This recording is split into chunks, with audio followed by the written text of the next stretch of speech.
Ya, jadi kita diminta menghadapi ujian cinta dalam rumah tangga ya, luar biasa nih judulnya ya. Baik. Dan apa sih yang terjadi pada cinta setelah pernikahan? Ya. Kang Fe punten itu sudah berapa lama menikah apa belum menikah jangan-jangan? Ya, nggak apa-apa kita interaksi aja dengan Kang Fe ya, supaya boleh. Ada ya, contoh. Gimana, dokter? Sudah menikah? Sudah menikah? Alhamdulillah sudah punya anak 2. Alhamdulillah. Berarti udah berapa tahun menikah?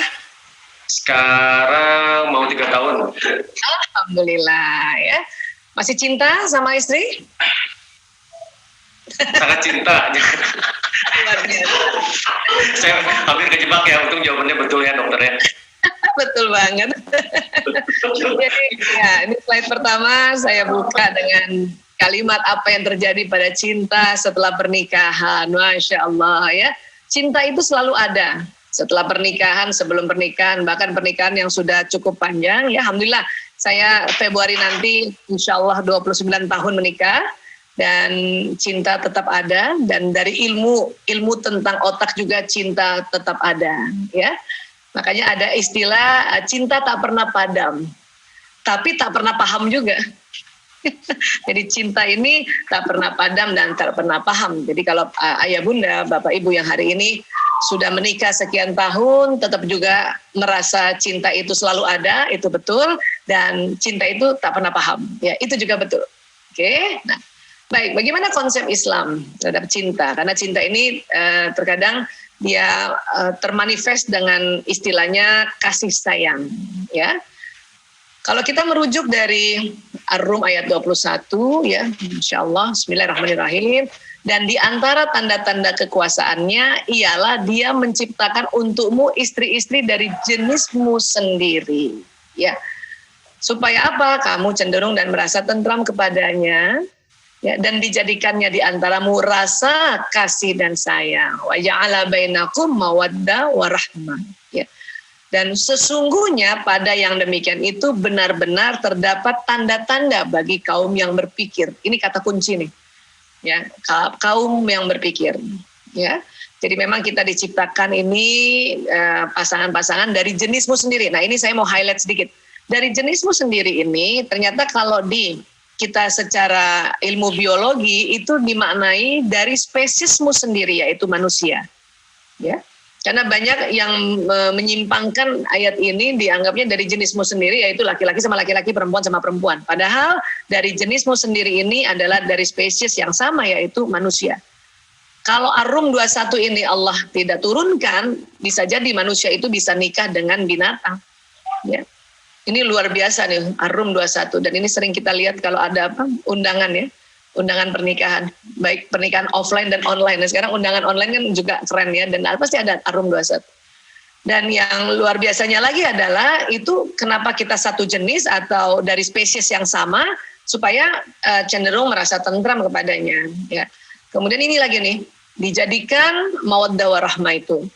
Namun ini jadi ada kata kuncinya ya, bisa terasa atau muncul terus mawaddah warahmah itu ternyata harus dipikirkan memang.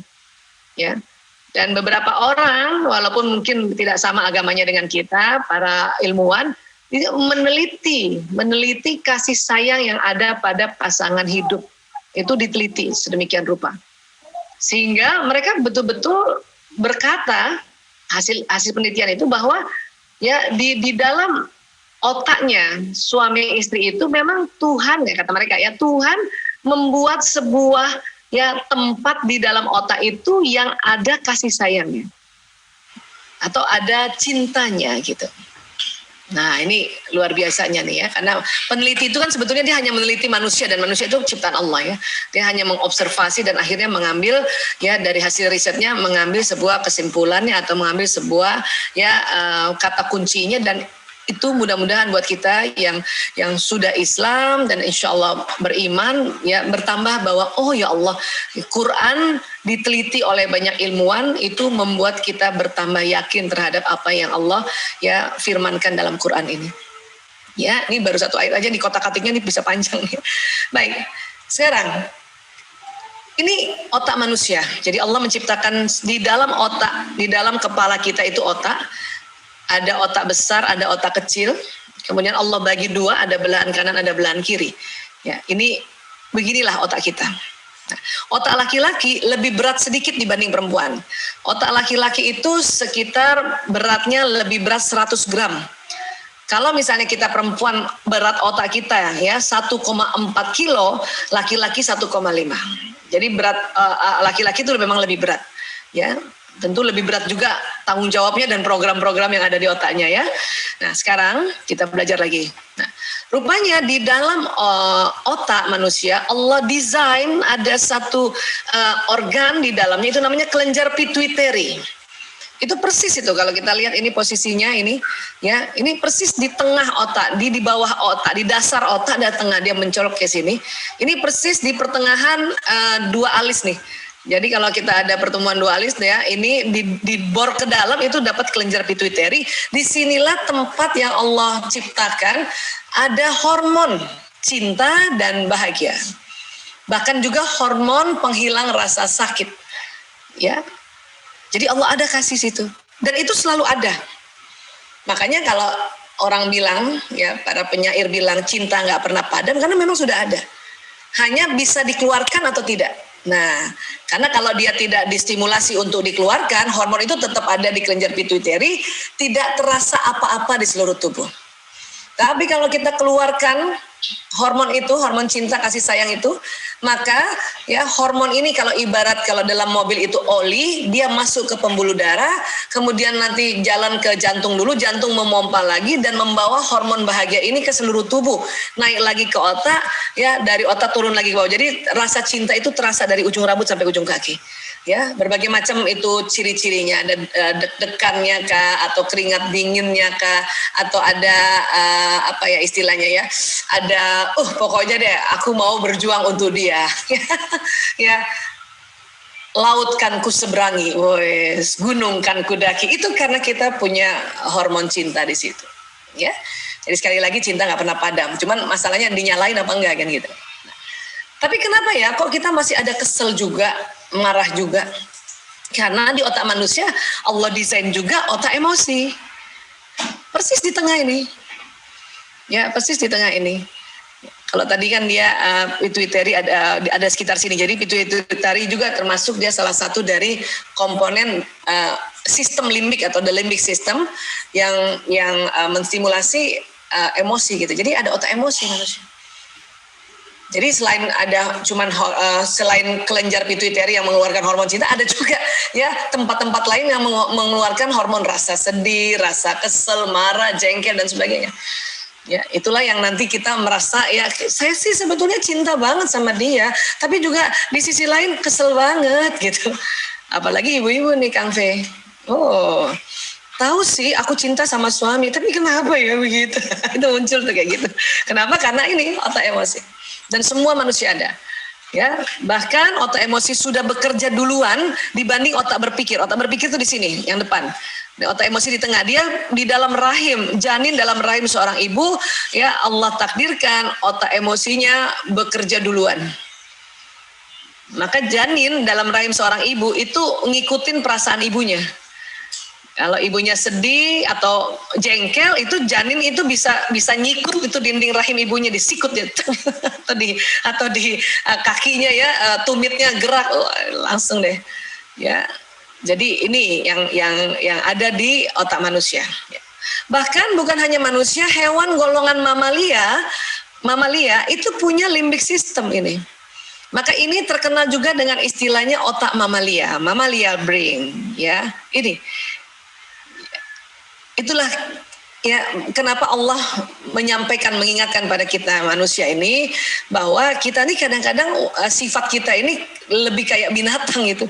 Bahkan bisa turun derajatnya di bawah binatang karena ya otak mamalia yang ada di otak kita tidak kita kendalikan. Maka kita punya tabiat, punya perilaku bisa lebih rendah dari binatang. Ya. Dan mumpung ini saya saat ini menyampaikan ya, mengapa juga kita diminta pada saat sudah anak lahir ya, selain nomor satu adalah kita diminta untuk mengazankan di telinga kanan, mengqomatkan di telinga kiri, kemudian kita memberikan nama yang baik dan kita diminta mengakikahkan anak ya dengan kambing. Kenapa? Untuk menebus watak binatang yang ada di otak anak itu. Ya, laki-laki 2 kambing, perempuan 1 kambing. Kenapa laki-laki 2 kambing? Karena tadi saya sudah sampaikan berdasarkan riset ini, otak laki-laki lebih berat sedikit dibanding perempuan. Artinya otak emosi laki-laki lebih berat sedikit dibanding perempuan. Memang bukan 2 kalinya otak perempuan, dia lebih berat sedikit. Tapi kenapa korbannya 2 kambing? Ya itu kan nggak ada kita bisa korban kambing 1/4 kan, nggak bisa ada mengkorbankan kambing. Maka ya dilambangkan 2 kambing, itu melambangkan otak laki-laki itu lebih besar gitu. Ya, dan dalam waris juga laki-laki lebih besar karena memang otaknya lebih besar. Gitu. Ya. Terus ada yang nanya nih, Kang V, Bu Aisyah bisa nggak sih akikah diganti ayam? Saya bilang nggak bisa, karena yang mau ditebus otak mamalia, ayam bukan mamalia. Nah ini, iya, makanya kenapa saya bicarakan ini, karena jarang banget ada orang bikin tema tentang akikah. Jadi saya sisipkan ini, ya. Kenapa? Karena bertahun-tahun saya ngurus narkoba nih, Kang V, ya. Yeah. Pasien narkoba itu kalau udah kena narkoba, otak emosinya kan terganggu. Ya, narkoba itu mengganggu otak emosi. Nah, namun ada pasien yang sangat kurang ajar, sangat ya dia punya tabiat itu jadi lebih rendah dari binatang. Biasanya saya konsultasi sama orang tua, saya tanya, Pak, sudah akikah belum anak ini? Padahal anak ini udah 30 tahun loh. Waktu saya rawat dia 30 tahun, ada yang 35 tahun, ada yang 40 tahun. Apa kata orang tua? Belum. Dalam hati saya, karena saya tahu konsep ini, saya bilang pantesan dalam hati ya. Tapi saya nggak langsung bilang sama dia pantesan, nggak bilang gitu sama orang tuanya, tapi dalam hati pantesan otak binatangnya belum ditebus. Dan saya ajarkan, Pak, ini di dalam otak manusia begini. Jadi tolong niatkan untuk akikah walaupun sudah umur 40 tahun, akikah lah. Ya, itu baru 1 makna dari akikah dari tinjauan neuroscience. Ya, makna berikutnya kan kita menebusnya potong kambing, kan kita berarti kan merelakan ya uang kita belikan kambing, dan kambing harganya stabil. Dari dulu sampai sekarang kambing itu stabil. Ya. Nah, kemudian kita berbagi, udahlah ini uang kita berbagi. Itu supaya apa? Oh, emosi negatif yang ada di limbic system ini itu tertebus dengan apa? Dari kecil kita masukkan kebiasaan berbagi pada orang. Ya. Itulah pada saat kita memberikan dalam bentuk sedekah, ya, baik itu yang infak kah, zakat kah, wakaf kah, itu kalau dari kecilnya si bayi ini sudah kita lambangkan untuk dia berbagi dalam akikah, itu insya Allah mudah banget melakukan ya amal-amal seperti itu. Ya, jadi saya bicara karena berdasarkan saya punya pengalaman empirik dan juga sayangnya waktu itu saya nggak bikin ya. Mudah-mudahan ada waktu saya bikin risetnya. Jadi ada sekian persen nih apa gitu ya. Mudah-mudahan kayak gitu. Jadi penting akikah artinya kesimpulannya. Oke? Ya. Nah sekarang kita lihat dari samping, di samping kiri. Ya. Jadi otak mamalia itu di sini tengah, persis di otak bagian tengah. Ilmuwan otak mengatakan otak mamalia ini inti magnetnya otak. Karena dia di tengah. Persis di tengah. Ya, berapa sih kurang lebih ukurannya? Ya, sekepalan tangan masing-masing. Coba Kang V lihat tangannya segini. Ini segini nih otak emosinya nih. Makanya ingat nggak kalau kita berantem kalau kecil, awas loh kan gitu. Itu bukan saja kepengen nonjok, bukan, ini loh otak emosi gue segini, itu bawah sadar kita bawa awas gitu. Dia di dalam sini. Di dalam. Ya, nah kemudian manusia Allah lengkapi lagi dengan otak reptil yang ada di daerah tengkuk ini, ya disebut juga batang otak. Nanti lanjut ke bawah ini menjadi sumsum tulang belakang. Dari sumsum tulang belakang inilah jalan serabut-serabut saraf. Ya, nah mamalia juga begitu, ada otak mamalianya dan ada otak reptilnya. Kalau reptil cuman ada otak reptil, nggak punya otak mamalia.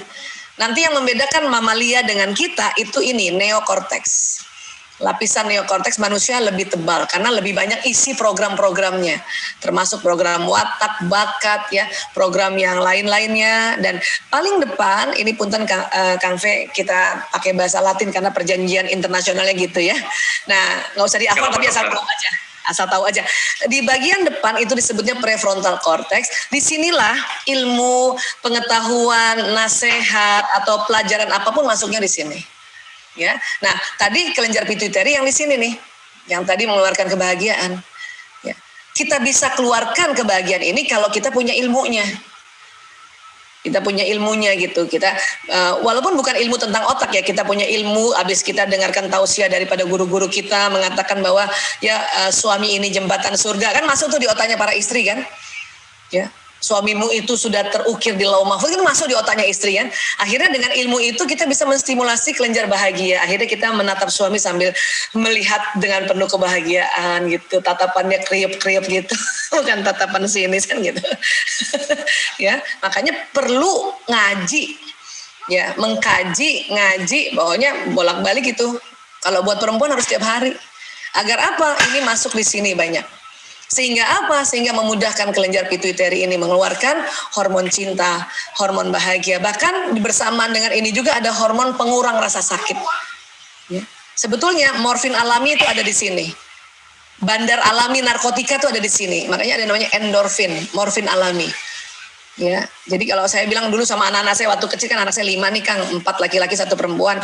Saya bilang karena dari kecil dia selalu lihat saya ngurus pecandu narkoba, saya bilang sama mereka, "Nak, bandar narkoba itu ada di otakmu." "Oh, maksudnya Bu?" "Iya, saya kasih lihat lah gambar anatomi nih sejak anak kecil ini nih. Ini ada kelenjar yang mengeluarkan narkotika alami.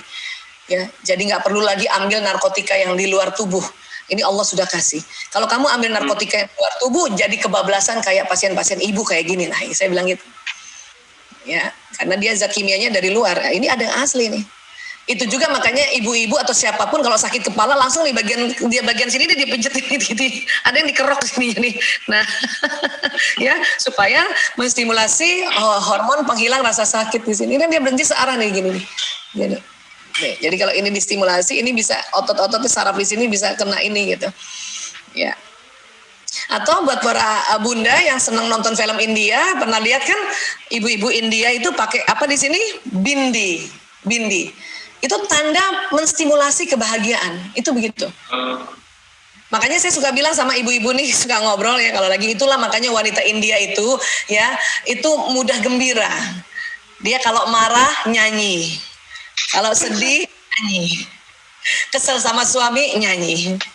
Ya, LDR nyanyi. Karena dia punya budaya itu selain pasang bindi yang menyanyi.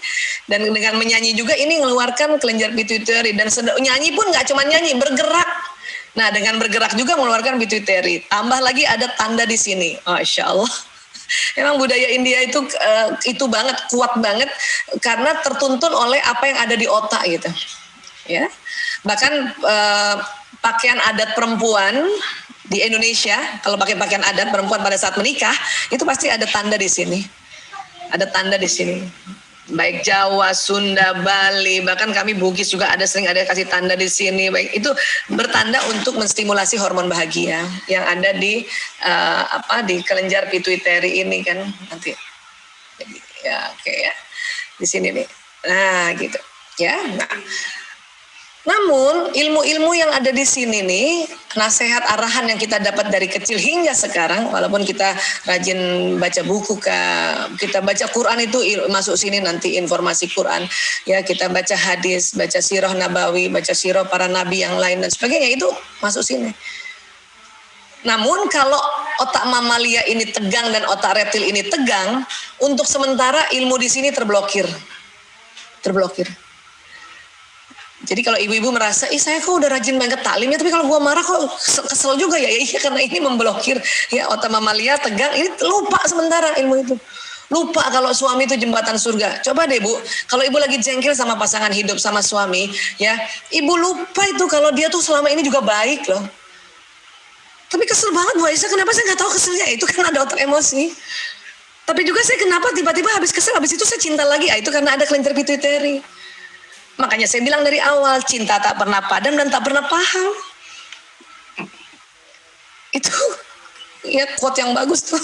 Tak pernah padam dan tak pernah paham. Ya, nah ditambah lagi ada batang otak reptil. Apa sih otak reptil ini fungsinya Allah ciptakan untuk manusia? Otak reptil ini sesungguhnya ya dari risetnya orang neuroscience, ini diciptakan untuk melindungi manusia dari serangan luar. Serangan orang jahat, binatang buas, manusia buas misalnya.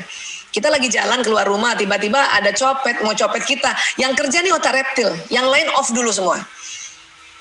Apa kerjanya otak reptil pada saat kita dalam kondisi bahaya? Dia cuma 2 responnya, fight or flight, serang atau kabur. Jadi kalau dalam kondisi darurat, gempa kah, dicopet kah, banjir tsunami kah, atau dikejar binatang buas kah, itu Allah buat dalam sistem otak itu, otak reptil yang bekerja dulu. 2 aja, fight or flight, serang atau kabur. Nah itu, sehingga refleks ini badan kita melakukan itu.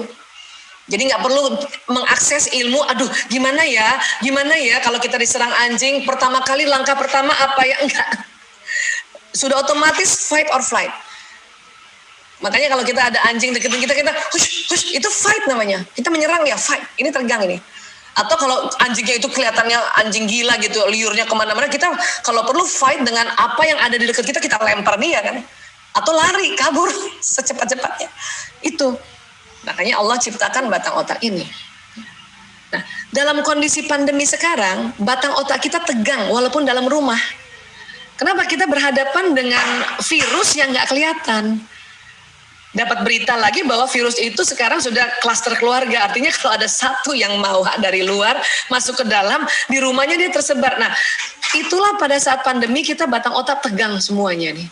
Tanpa kita rasa, padahal ini harusnya tegang pada saat di luar rumah, jaga-jaga diri dan sebagainya dari ya serangan-serangan. Tapi sekarang di rumah pun ini tegang. Itulah yang mempengaruhi juga ilmu yang ada di sini terblokir. Ya, bayangin ya, sudah ada otak mamalia yang memblokir, ada otak karena tegang, karena pandemi. Jangan heran juga kenapa si suami udah di rumah, istri juga masih uring-uringan. Malah banyak juga beberapa yang bilang ya Allah Bu Aisyah, suami saya di rumah jadi malah kita ketahuan jelek-jeleknya. Ya kalau saya ya sedikitnya ngerti soal ini saya langsung senyum aja, iya. Itu karena batang otak kita yang tegang. Rasanya mau nyerang aja. Jadi suami bilang gini, enggak gitu ayah. Suami ngomong gini, enggak gitu Abi. Kita mau nyerang aja, responnya gitu. Fight. Atau ngambek, flight. Ngambek, dikasih tahu, diam. Terus ditanya deh, ya, Umi marah ya, langsung bilang enggak. Itu kita flight namanya itu. Ya, nah batang otak tegang. Nah, untuk itu makanya dalam sesuai judul ini untuk kita menghadapi ujian cinta dalam rumah tangga, ya kalau dari sisi ilmu otak, ayo gimana caranya merilekskan ini dan merilekskan ini gitu. Sehingga cinta keluar dari pituitari, tambah ilmunya di sini, kan asik kan gitu. Walaupun tambah ilmu, kalau kita nggak tahu bagaimana ngerilekskan ini, ya ini terblokir. Namun saya tahu Bapak Ibu tanpa sengaja barangkali sudah melakukan bagaimana cara merilekskan mamalia dan otak reptil ini. Udah tahu. Dan sudah pakai. Hanya hari ini kita inikan saja ya, menjadi sebuah, mudah-mudahan jadi sebuah pencerahan aja. Oh kayak gitu. Kalimat oh kayak gitu itu akan menambah ya daya kita untuk memanage kita punya kecerdasan emosi. Ya, dan otomatis kecerdasan spiritual akan muncul kan gitu. Ya, sampai sini kita dapat dulu ya konsepnya ya, bahwa untuk menghadapi ujian cinta ya kita anggap itu ujian karena ini ada ini nih, diuji untuk bagaimana mengatasi si limbic system dan otak reptil ini. Karena cinta itu sudah ada di sini. Ya, nggak pernah hilang, ada di sini. Bahkan yang mau adalah ini keluar masuk pembuluh darah jalan ke jantung gitu. Ya, oke. Baik, next. Ya. Nah, emosi di dalam otak itu dia ada 2, ada emosi negatif, ada positif. Allah takdirkan gitu. Kemudian emosi ini kalau dia digabungkan dengan ilmu hawa nafs, inilah nafsu lawama, nafsu amarah dan mutmainnah itu ada di otak emosi tadi, limbic system tadi di situ. Ya. Jadi ketemu nih antara apa yang diajarkan dan kemudian diriset oleh para ahli. Oh, karena emosi nggak selamanya negatif, ada yang positif. Nafs juga begitu, nggak semuanya negatif, ada yang positif, yaitu mutmainnah. Itu ada di otak limbik tadi. Ya, di sini. Apa aja sih emosi negatif yang ada di sini kira-kira ya? Ada ini apati. Apati ini yang paling rendah nih frekuensinya. Apati ini ya adalah rasa putus asa. Kenapa muncul apati? Karena sedih berkepanjangan. Kenapa muncul sedih? Karena takut yang berkepanjangan. Kenapa muncul takut? Karena tergesa-gesa terus maunya apa? Kenapa tergesa-gesa? Karena kesel, marah. Kenapa marah? Karena sombong gitu. Jadi urutannya kayak gitu. Ya. Dan itu ada semua di otak kita. Jadi kalau kita suatu ketika sedih, suatu ketika takut, kadang-kadang sombong, kadang-kadang marah, kadang-kadang putus asa, itu ada memang di otak kita. Namun yang diharapkan adalah bagaimana kita membuat emosi negatif ini naik levelnya atau menjadi emosi yang positif. Apa saja positif? Ada courageous, semangat, ya, menerima, bersyukur, ya, di situ ada damai, cinta, pencerahan, itu juga ada emosinya di sini. Dan kita semua ada, termasuk anak-anak, bahkan hewan golongan mamalia. Maka buat para pecinta kucing misalnya, pernah kan lihat kucing sedih, kucing takut, kucing putus asa, kucing sombong, ada tuh. Ya, Kang Fe pernah lihat kucing sombong? Biasanya kucing betina sombong banget kalau pas terang bulan. Karena kan dia diincar oleh kucing jantan, makanya kucing betina sombong banget, jalannya kepalanya diangkat, ekornya diangkat, itu kucing sombong banget. Digangguin oleh kucing jantan kan biasanya tuh birahi pada muncul tuh pada terang bulan itu kan. Ya, kan ada pernah dengar nggak dialognya kucing kawin? Tuh. Saya cuma mau bilang bahwa kucing itu kan mamalia, dia punya emosi ini. Walaupun memang emosi enlightenment itu hanya pada manusia, mamalia nggak ada. Tapi bahwa dia sombong, dia marah, dia takut, sedih itu ada.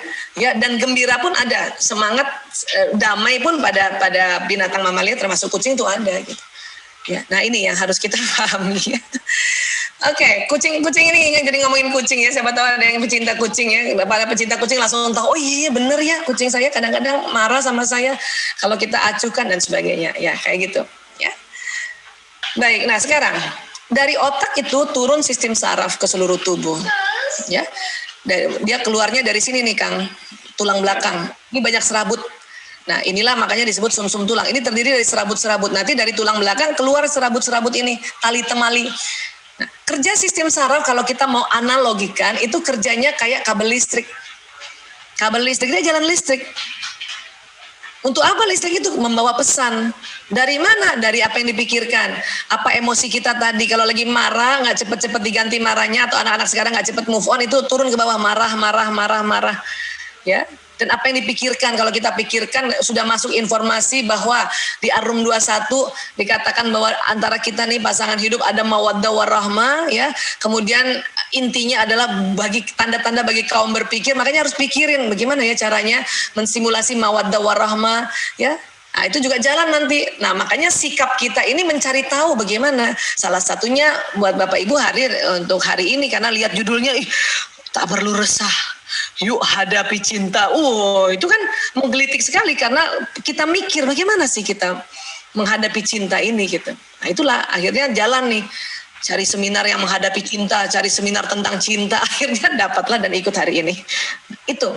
Ya. Nah, informasi ini juga jalan lewat apa? Apa yang dilihat, dia jalan. Apa yang didengar, dia jalan. Apa yang diucapkan, dia jalan. Dia jalan. Dia membawa pesan. Baik ke otak maupun ke badan. Ya. Nanti terjadi kerjasama antara pembuluh darah nanti. Ya. Nah, jadi apa yang diucapkan itu jalan. Termasuk juga apa yang kita lafazkan, dia jalan.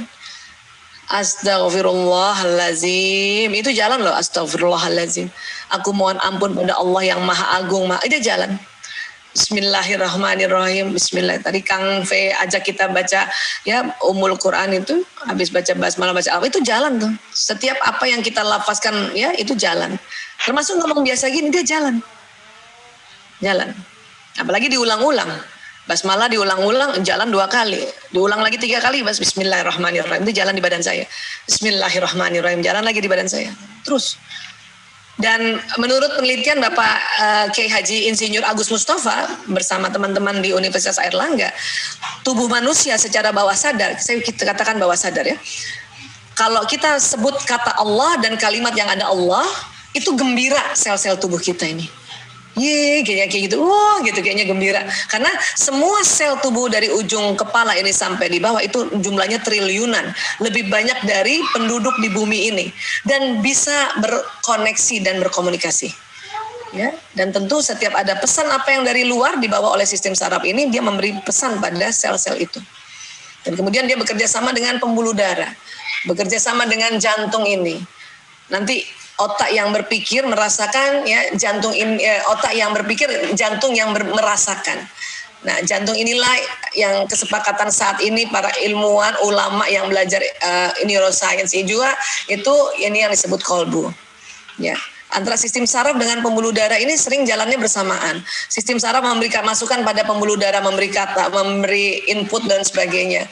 Akhirnya nanti kelenjar pituitari nanti ini bisa keluar kalau kita ngomongnya baik-baik atau kita bicara selalu kata Allah, Allah itu.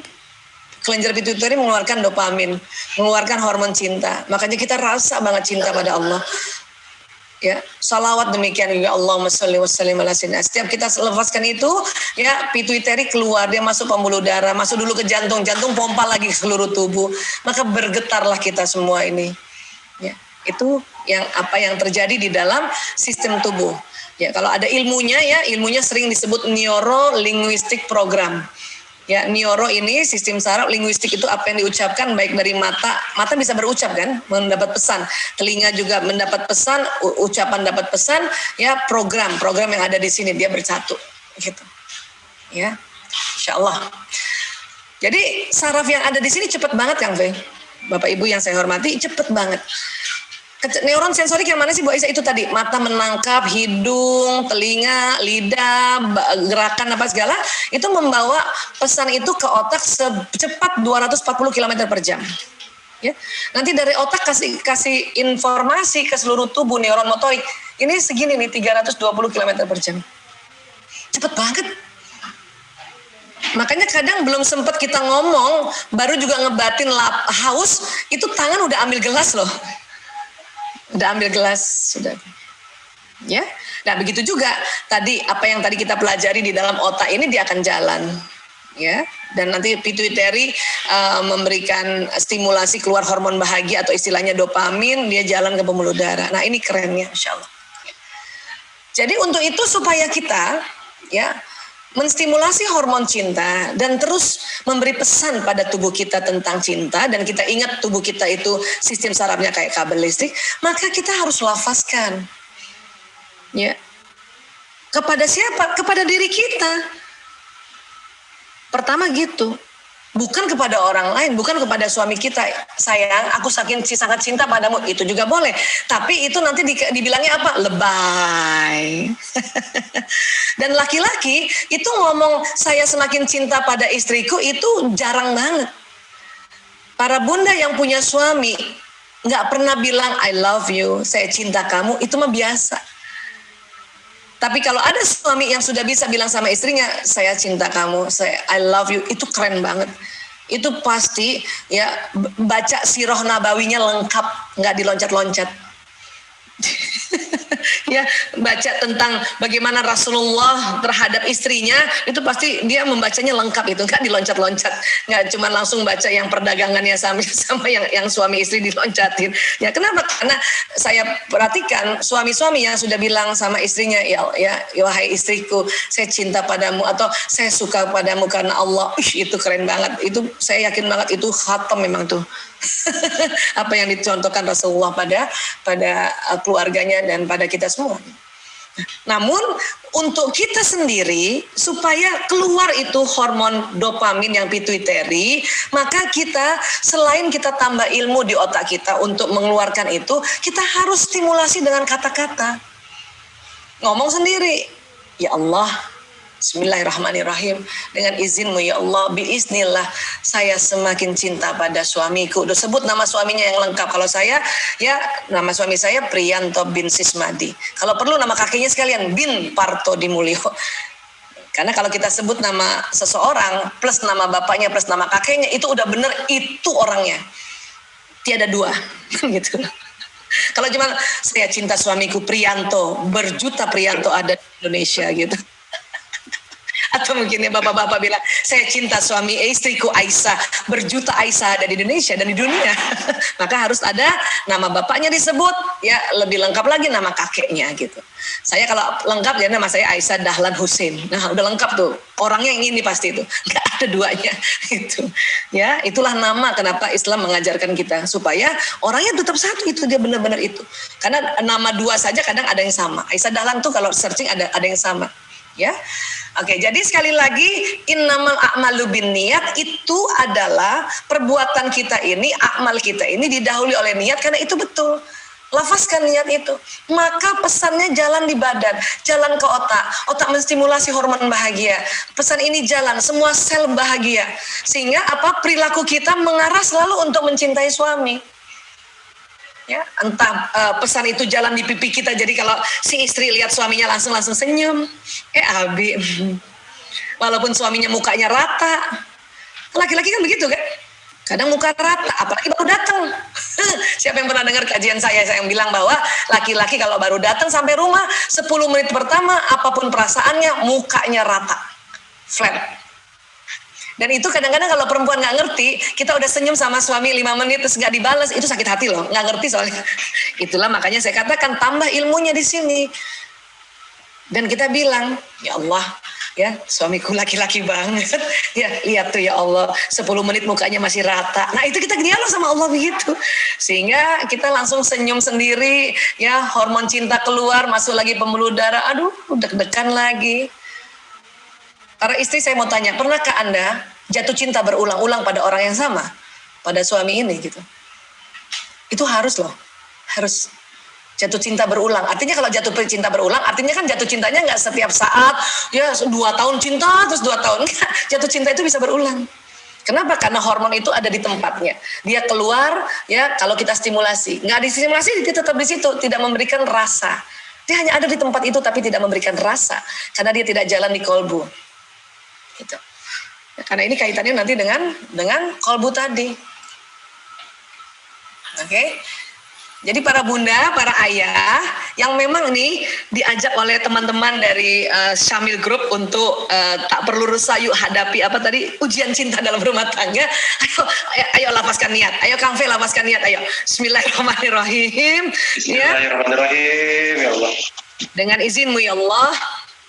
Dengan izinmu ya Allah. Saya semakin cinta pada, sebut masing-masing ya, istriku kah atau dan sebut namanya ya. Saya makin cinta pada Maiza Yusfira binti Sunaji. Masya Allah, keren kan? Bayangin tuh, jadi ijab kabulnya diulang. Ya, ada istri saya soalnya dokter. Oke, halo saya, halo Teteh. Nih, suaminya saya suruh luruskan niat lagi Teh. Ya. Ya, itu sebetulnya yang harus. Nah, kalau kita waktu di awal ijab kabul kan peralihan dari haknya dari ayah ke kita. Nah, sekarang kita lurusin niat, itu harus diomongin. Kita juga istri begitu. Ya, saya waktu pertama kali menikah kan kami sama-sama dokter, sudah belajar ilmu ini. Hanya tahu bahwa ini saraf ini saraf ini. Tapi yang meneliti bahwa ini listrik membawa setiap pesan itu ilmunya baru-baru juga, baru di abad-abad 20. Akhirnya setelah saya tahu setiap habis sholat subuh atau mau tidur, ya saya dialog sama diri sendiri, ya Allah, ya alhamdulillah, macam-macam ya, semua sebutan-sebutan bahwa kita ya kagum pada Allah. Saya sambil lihat muka suami saya udah tidur duluan, karena laki-laki itu lebih cepat tidur duluan. Saya liatin, ya Allah, inilah wajah ya jembatan surgaku gitu. Semakin tua jembatannya semakin goyang ya Allah. Wajahnya semakin keriput, jembatannya udah mungkin keriput. Ya suka dialog gitu malam-malam. ya bayangin udah 29 tahun ya. Tapi dialog-dialog sendiri itulah yang membuat kita bahagia. Muncul lagi cinta, muncul lagi. Pokoknya asik lah kalau kayak gitu udah ya kita omongin aja, Masya Allah. Ya. Nah, jadi ya kita perlu isi akal kita ini di sini dan kenali apa program akal atau program otak lainnya, termasuk otak emosi, termasuk watak. Harus tahu watak suami istri itu pasti berbeda, ya, dan dia bersilang. Misalnya Kang V ini kalau saya lihat wajahnya kan tipenya yang lebih pemikir, lebih mendalam, lebih detil, lebih hati-hati, ya lebih damai. Nanti si Teteh yang lebih cepat, lebih spontan, ya lebih banyak bicaranya karena perempuan, ya kan perempuan 20.000 kata, laki-laki cuma 7.000 kata kan gitu ya. Nah itu harus kita kenali otak itu, baik otak kita sendiri maupun otak pasangan. Ya, apa aja sih yang ada programnya? Oh, ada watak, oh ada bakat, oh otak perempuan beda, oh laki-laki beda, oh ada emosi, oh. Dan kita isi dia dengan ilmu, dengan pengetahuan, dengan prinsip-prinsip yang kita pelajari, ya. Quran harus dibaca, ya. Hadis juga harus, itu supaya masuk di sini. Kemudian, ya, kolbu kita ini harus kita kenali juga cara kerjanya. Kenapa? Karena banyak orang cuma bilang, kita pegang ke dada kita dan kita bilang di dalam hatiku gitu. Nah, sebetulnya yang dipegang itu jantung. Kalau hati secara anatomi bukan di dada, dia ada di kanan. Kan nggak mungkin kita bilang di dalam hatiku, kita pegang yang kanan, nggak mungkin. Ya, nah jantung ini yang disepakati dengan istilah kolbu atau kolbu itu organnya jantung. Dia bentuknya kayak gini. Kalau anak-anak sekarang karena lihat budaya-budaya entah Korea apa, kan sering begini kan. My kolbu ini tangannya begini nih. Kelihatan nggak sih? Kalau pakai virtual background nggak kelihatan. Ya, sarangyo kan gitu ya. Itu namanya my kolbu. Ini jantung ini. Karena apa? Karena jantung manusia juga seukurannya sama sekepalan tangan ini. Jadi kebayang nggak, otak emosi, otak nafsu sama sekepalan, otak jantung kita kolbu sekepalan sama. Dia ketemu nih yang di otak ini sama ini, dan ini kerjasama dua-duanya nih. Sarangyo, nah itu artinya jantung nih bersama ini dua, satu arteri pulmonalis, satu aorta yang ada di seperti ini nih tangan, ini kayak tangan kita nih, sarangyo. Ya, itu namanya kolbu. Nah, kemudian ya kita udah sering banget nih dengar hadis ini, ya. Rasulullah SAW bersabda, al-a wa inna fil jasadi mudghah. Betul? Idza salahal jasadu kulluhu wa idza fasadat jasadu kulluhu. Al-a wa hiyal qalbu. Cuman banyak orang mengartikan itu adalah hati, langsung hati. Padahal qalbu aja. Ya. Ketahuilah sungguh di dalam tubuh itu ada segumpal daging. Jika daging tersebut baik, baiklah seluruh tubuh. Jika rusak, rusaklah seluruh tubuh. Ketahuilah segumpal daging itu adalah qalbu. Ya, kolbu itu kolbu, jangan diartikan segumpal daging itu hati.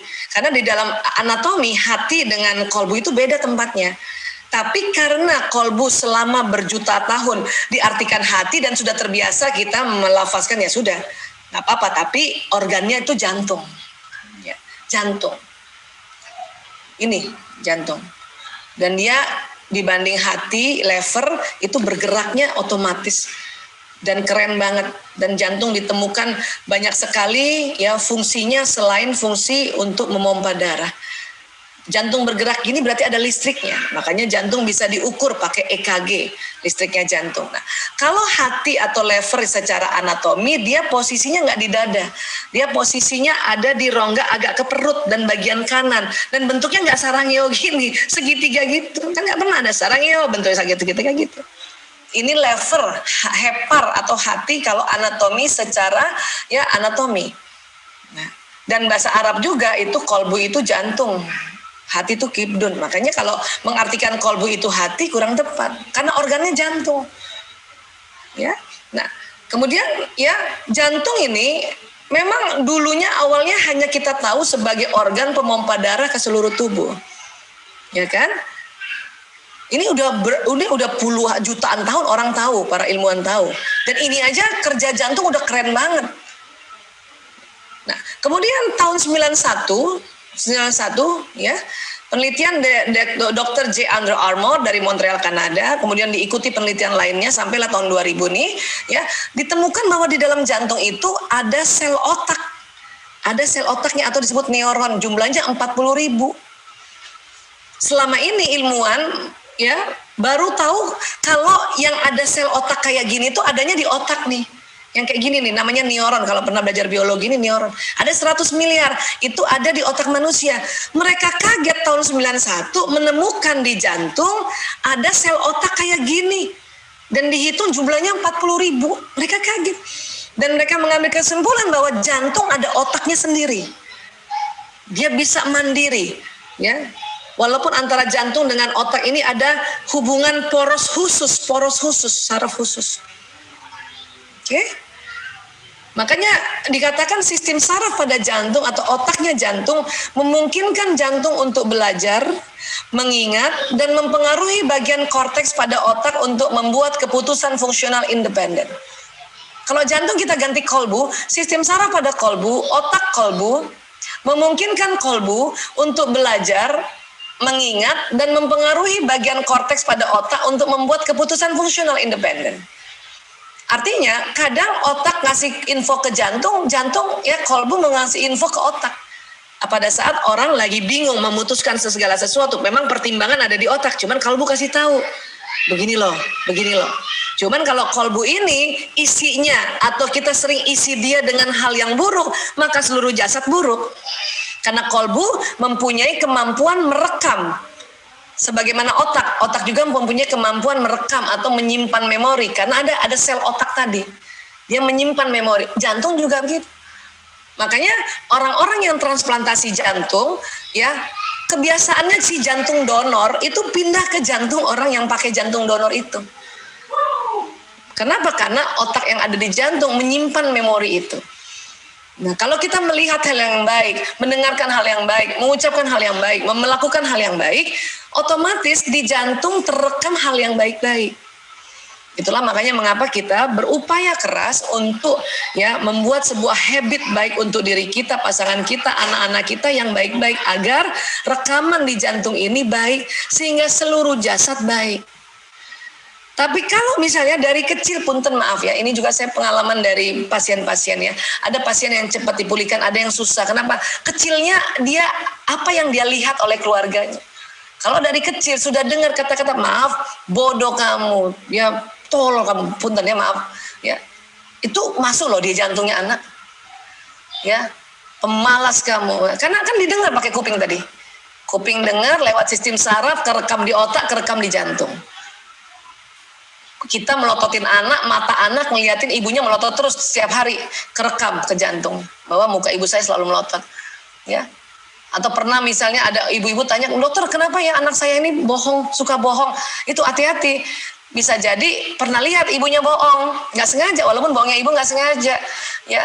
Ditelepon, ibu di mana? Saya di luar, padahal di rumah, kan itu kelihatan. Anak merekam dari mata, masuk ke jantung. Anak juga one day begitu. Atau anak pernah mau melakukan hal yang jujur, ibunya marah. Anak pernah satu ketika melakukan yang berbohong, ibunya nggak marah. Maka anak bilang, oh kalau gitu berbohong nggak marah. Itu terekam juga di jantung.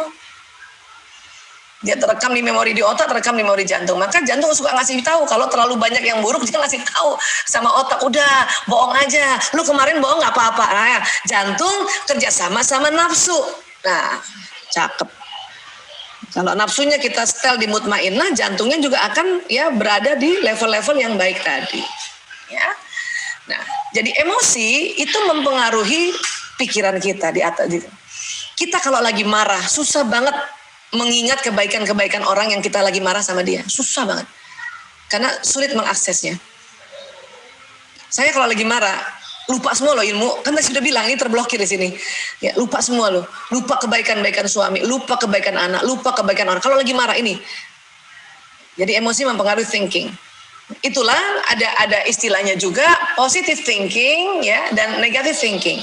Positive thinking itu kayak apa sih? Positive thinking itu adalah pikiran tentang sesuatu atau segala sesuatu yang diinginkan dan disukai. Negative thinking ya kebalikannya, ya pikiran tentang segala sesuatu yang tidak diinginkan dan tidak disukai. Ya. Setiap orang itu muncul positive thinking, negative thinking, positive thinking, negative thinking gitu. Ya. Kang V, coba saya cek ya. Ini mumpung ada Kang V sebagai contoh, punten ya Kang, Teteh punten ya. Ini minta izinnya. Ya. Kang, tadi pagi sampai sekarang, adakah di pikiran Kang V tentang segala sesuatu yang Kang V inginkan dan sukai? Ada nggak hari ini? Pikiran apa itu? Ada. Boleh sharing apa yang dipikirkan, yang sesuatu yang diinginkan dan disukai hari ini saja? Hari ini tadi pagi berangkat kerja, ini real ya? Ya, real. Ingin cepat melunasi KPR, dokter. Oke. Good. Itu kan positif ya? Ya betul, itu kan diinginkan dan disukai kan? Betul. Nah itu positive thinking. Ya. Di positive thinking ini ada nggak negative thinkingnya terhadap masalah KPR? Apa yang ditakutkan? Apa yang tidak disukai dan tidak diinginkan terhadap keinginan melunasi KPR ini? Ada nggak negative thinkingnya? Negatifnya kan kondisi lagi pandemi gini ya. Yes. Walaupun kita yakin dengan yang kita usahakan sekarang, tapi kan dengar berita resesi lah, inilah gitu kan. Takutnya sih ke keluarga, misalkan negatifnya saya nggak bisa bayar kan, amit-amit terus bilang gitu, dokter. Itu pikiran negatif yang muncul. Ya, tapi kan muncul kan? Muncul. Ada kan? Ada. Nah itu, begitulah otak kita. Dia di sisi lain positive thinking muncul, sisi lain negatif. Kenapa? Karena untuk membalancing semuanya ini. Dan itu dua-duanya lazim, wajar, lumrah, fitrah istilahnya. Tinggal pada saat kita sudah mengenali ini positive thinking, oh ini negative thinking saya, maka supaya kehidupan kita jauh lebih beruntung, positive thinkingnya dikuatin, Kang. Ya, negative thinkingnya yang dirilis. Bagaimana positive thinking dikuatkan? Diulang lagi, ya Allah, insya Allah, bismillahirrahmanirrahim, saya yakin ya Allah, Engkau maha pemberi rezeki, Engkau maha kaya, Engkau maha mengayakan, lapangkan rezekiku ya Allah, saya segera bisa melunasi KPR ini. Itu diperkuatnya dengan cara gitu, dengan niat, dengan doa, karena kita ucapkan kan itu, diucapkan kan tadi.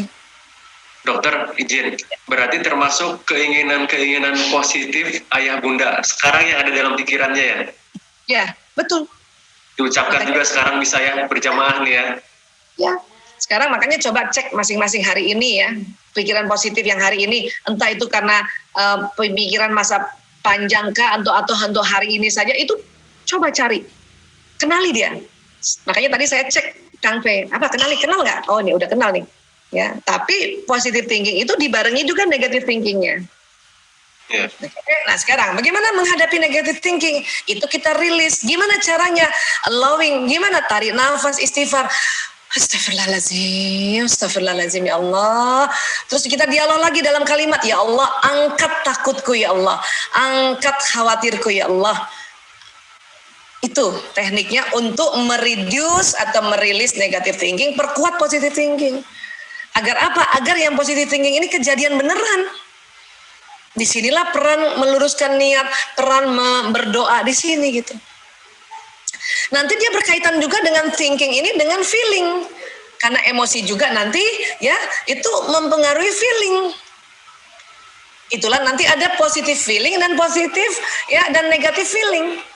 Kalau pikiran positive thinking itu pikiran tentang sesuatu yang diinginkan dan disukai, positive feeling ada perasaan tentang segala sesuatu yang diinginkan dan disukai gitu.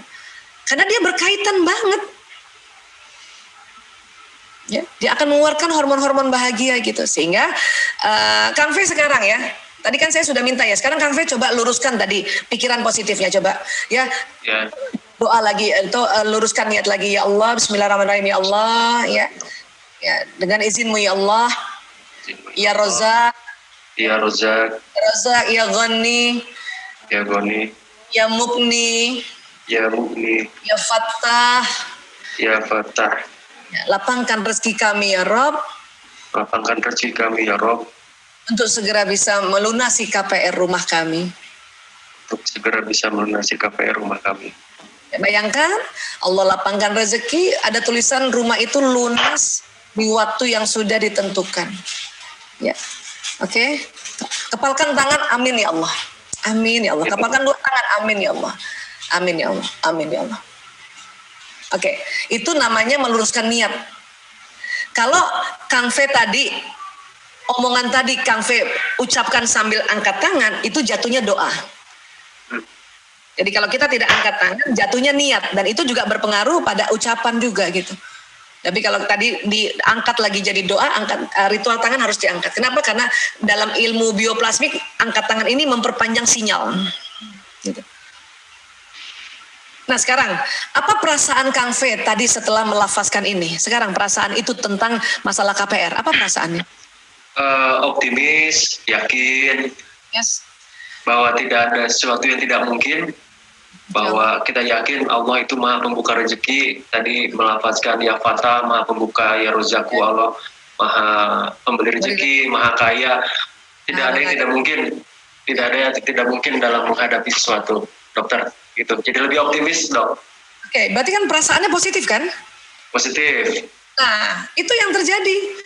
di kolbunya Kang V itu ada informasi yang tadi diucapkan masuk juga di otaknya jantung, sehingga jantung ini berdetaknya dengan semangat. Dan jantung ini punya kekuatan gelombang elektromagnetik nanti yang membawa pesan harapan tadi, gitu. Nah sekarang yang negatifnya dulu ya. Ini saya seminar sekalian terapi ya, nggak apa-apa ya. mumpung dapat certified hipnoterapis kan, terapi jarak jauh, kapan lagi ya. Kalau seminar biasa mah baca aja. Ya kalau seminar biasa baca aja di tempat lain atau. Oke, sekarang Kang V. Ya, Kang V. Ya, tadi kan pikiran negatifnya adalah khawatir tidak bisa melunasi karena resesi bukan? Betul. Ya, ini kan yang tadi negatifnya kan. Nah, ini kan resesi nih ya. Oke. Ya. Nah, sekarang ya. Coba Kang V juga doa untuk mohon pada Allah untuk mengangkat khawatir-khawatir tadi. Coba ngomong sendiri coba.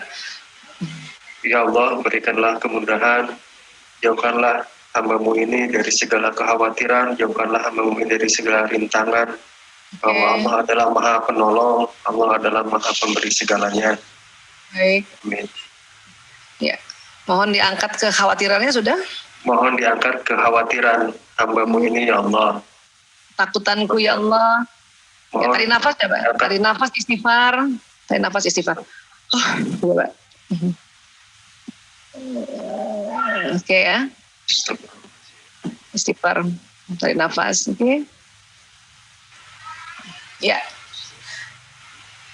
Bayangin ya waktu tarik nafas istighfar itu semua takut tadi keluar lewat mulut tuh dalam bentuk hitam, dalam bentuk ada tulisan takut, khawatir, keluarin semua lewat mulut itu. Oke. Perasaan negatifnya udah mulai berkurang nggak, Kang? Sudah mulai berkurang. Ya. Itulah tekniknya, caranya. Ya Allah, kita minta sama Allah, ya Allah angkat takutku, ya Allah angkat khawatirku, ya Allah angkat, ya angkat takut karena kita dapat informasi dari luar bahwa dunia ini resesi, tapi kita lupa ilmu di otak kita bahwa Allah nggak pernah resesi kan gitu. Kenapa? Karena emosi ini sering memblokir ilmu kita di depan. Itulah makanya kita harus rilis dia punya negatif-negatif ini. Ya. Sehingga apa? Sehingga ya tubuh kita ini akan memberi pesan ini ke badan sehingga badan kita ini tenang, badan kita jadi sehat, akhirnya kerjanya juga enak, vitalitas meningkat, imunitas naik. Pandemi sekarang kan yang dibutuhkan itu. Kalau kita fokus pada pikiran negatif dan perasaan negatif, lama-lama kita sakit. Belum kena virus udah sakit duluan. Karena kita overthinking gitu terhadap pikiran negatif, itu jalan di badan. Akhirnya karena sakit nggak bisa kerja maksimal, karena sakit pengeluaran jadi banyak lagi kan gitu jadinya sebetulnya untuk tubuh kita.